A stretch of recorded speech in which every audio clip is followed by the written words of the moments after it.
Пайғамбарымыз саллаллаху алейхи вассалам сахабалар қандай болған?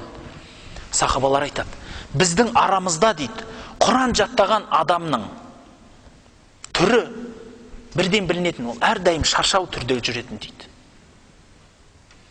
Өйткені жүрген жерінде, тұрған жерінде Құран оқып жүреді дейді. Түнімен намаз оқиды дейді. Оның түрінен танитынбыз дейді. Қари екен, Құран жаттаған адам екендігін дейді. Білесіздер ме, халық дана. Ол қандай қып келетіні сондай бір сыры бар. Енді ол бір сопылық туралы әңгіме айтты дерсіздер. Қалай айтсаңыз өзіңіз білесіз, өмірде сынаңыз, сенбесеңіз. Сынаңыз, өз басыңызбен сынаңыз.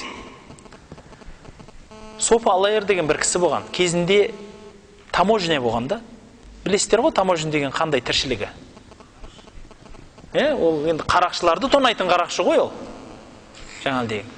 Көпшілігі де енді бәріне айтпай қой, Құдай сақтасын. Елімізде адал қызметін атқарып жатқан азаматтар да жоқ емес. Сонда дейді, анау адам көшеде келе жатса, жас балалар ойнап атып, ана арам тамақты қараңдар деп айтады дейді бір-біріне. Майда балалар ғой. Оны кім үйретті оны? Сонымен ол еті үйреніп қалған дейді ондайға. Бірақ Алла Құдай хидаят берді. Намазға жығылды. Түнімен намаз оқитын, күнімен ораза тұтатын. Зүхід дейді, Аллахтың дүниесінен шеттелетін, бүкіл арамнан қашып, қолында дүниенің бәрін тарқатып берген адам болған.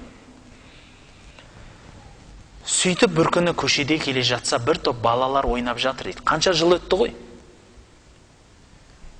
Алланың пендесі келе жатыр, жол ашыңдар деп айтады дейді. Бала ғой.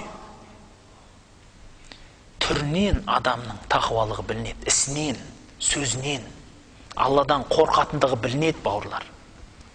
Егер сіз Аллахтың осы үйінде жүріп, өзіңіз тақуалық етсеңізше, Аллах сізге береді бәрін.